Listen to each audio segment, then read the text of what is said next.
Hello, everyone. This is Coralie. I hope this message finds you doing very well. What you're looking at is the ingredients, or most of the ingredients, to make a recipe called Arroz con Pollo. I'm from the Virgin Islands, next door to Puerto Rico, and of course, whatever I'm about to do is the way I make it. There are other people who may make it differently, but this is the way I make my Arroz con Pollo, which is what I'm about to do today. So I'm going to saute I'm going to cut these, saute some onions. I'm going to add some celery, fresh thyme, some bell peppers to that. Saute just for about 2 minutes. And then I'm going to add the chicken to let it brown a little bit. And once the chicken has browned, I will add a little water seasoned with adobo. Again, I do not use any type of broth in any recipe, whether it's vegetable or chicken broth. I don't use broth. Don't believe in it. I believe it's added salt, and you should control your salt. I only use New Salt, which is a brand that actually gives you the nutrients and minerals that your body needs. As you can see, it's not white. And some of the other salts do nothing but raise your blood pressure. So join me today in the kitchen as I get ready to make some arroz con pollo, better known as chicken and rice, with a twist, y'all. Because if I do it, it's going to have a twist. The twist is I'm going to add some pigeon peas. The pigeon peas was boiled for about 15 minutes, turned it off, checked the texture to see if it was soft. It was not, so I put it back on for about 10 more minutes, and now it's perfect. I'll show it to you. So again, this is just 1 cup of pigeon peas. If you're not from the Caribbean, you may not know what this is, but it's a light brown peas, great in flavor. Normally we make peas and rice, but today we're going to make chicken and rice with a little pigeon peas. And hey, if you like the peas, you know it. Peas has a great fiber content as well as protein. So here we go. All right. Last thing, let me show you before I get started, is my chicken. I get my chicken home from the farmer's market. I season it, and then I vacuum seal it. And when I'm ready for it, I put it in a bowl of cold water to defrost, and it's ready to go. Hubby always says it looks like it's already cooked when I get started. But that's the chicken waiting to open to put in a pot at the appropriate time. So let's get started. All right. And I know I should have asked you, but how are you doing today? I hope you're doing well. Give me a little shout out in the comments sometimes. And again, I'm not one to keep repeating it, but I will today.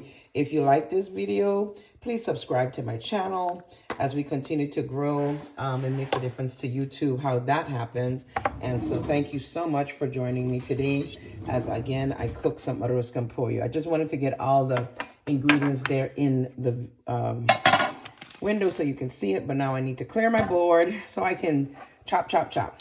All right. I'm going to do the onions first because they're not going to make me cry. They're not going to make me cry. I'm going to do the bell peppers first because they're not going to make me cry. The onions will certainly make me cry. Get off my board. Get off my board. Get off my board. Okay. Yeah, so the onions I do last because then if I, get to crying, it's not so bad. I like different shapes in my peas and rice. You want some of your provisions to disappear, but others, if they're shown, they're pretty. So why wouldn't you want to see them? They're not going to be intrusive on your fork when you're putting that chicken and rice in your mouth. This is a great midweek recipe, which is today's Wednesday. So it's a great midweek recipe. It's just me and my husband. It's probably going to last us until Friday. Like, hey, nobody's cooking every day anymore. And on Friday, sometimes we say, okay, we may have some more chicken and rice left, but I don't feel like chicken and rice. I feel like pizza.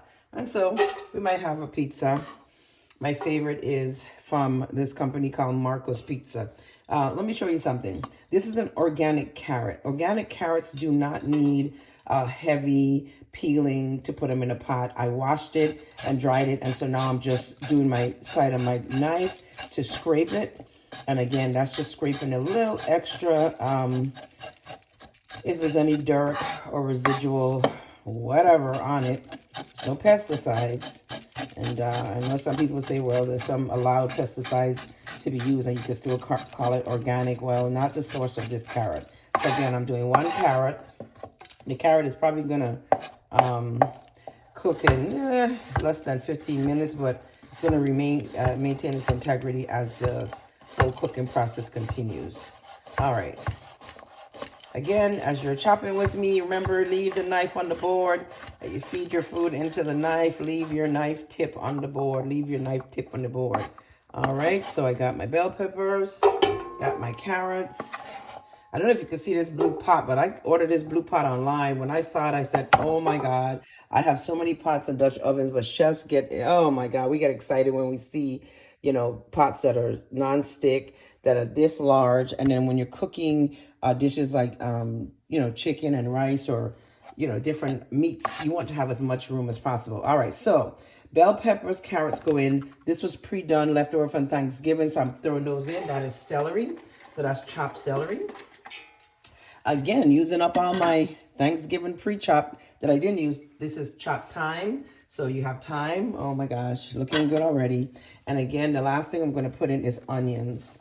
At the end, about 10 minutes before it's finished, I'm going to add some dried parsley, about a tablespoon of dried parsley. But I'm not using it right now because, again, parsley is going to break down so far, even a little bit here. So fast, and then you won't even know what's in it. I mean, you're going to taste the flavor. There's parsley in the chicken already seasoned, so there you go. And again, taking off the skin here. Any particular question you have about chopping onions, I can answer. I'll tell you what, if you don't believe in having it in the refrigerator, that's fine. That's where I keep mine. Been doing that for many, many years. And I take it out, and it does not make me cry. At one point, I was saying it was because I had contact lens in, but no, I don't have any contact lens in today, and I'm not crying. It's cold. You can maybe just see a little bit of juice on the onion.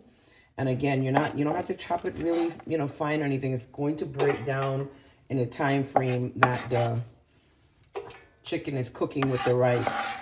Again, this is a one-pot dish. I love chicken and rice. I love tuna fish casserole. I have to show you how I make that because it is one of my husband's favorite American / Corley creation type dish. And I say American because Americans like one-pot dishes called a casserole, like a lasagna-ish type thing. All right, so that's it for right now. I can save this little piece for something else if I just need a little bit of onions, maybe for an omelet or etc.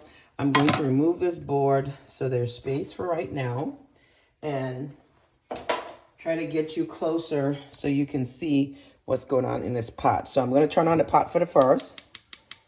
Okay, so the pot is on. We're going to saute this just for about a minute. Then I'm going to add the chicken. And like I said, just about 2 cups of water seasoned with adobo. The additional seasoning, the salt, I'm going to wait for about 30 minutes. The olives, I'm going to put them in 30 minutes in. Some circle pepper and some black pepper. And if you're paying attention, there was also some butter. When I add the rice, I'm going to put the butter in and the Goya. So fire just turned on. Let me wash my hands and then we could keep going.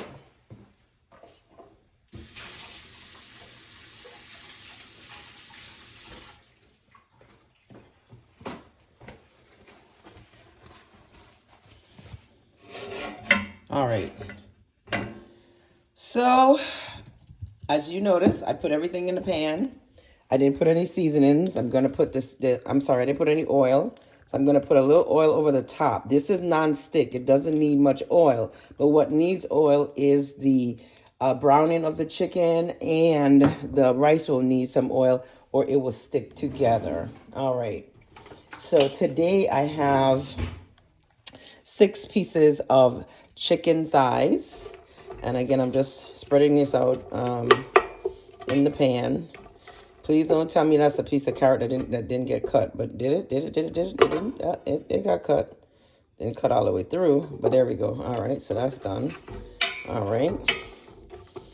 So I'm going to let this saute a bit. Again, I didn't want to turn on my fire while I was talking because who knows how long it would have taken. But the fire is on. I'm going to, again, let this saute just for a little bit. I'm going to come back and we're going to pick up adding the chicken, the rice, and everything else. Stay tuned for video number 2 of Arroz con Pollo, or chicken and rice done Corley's way.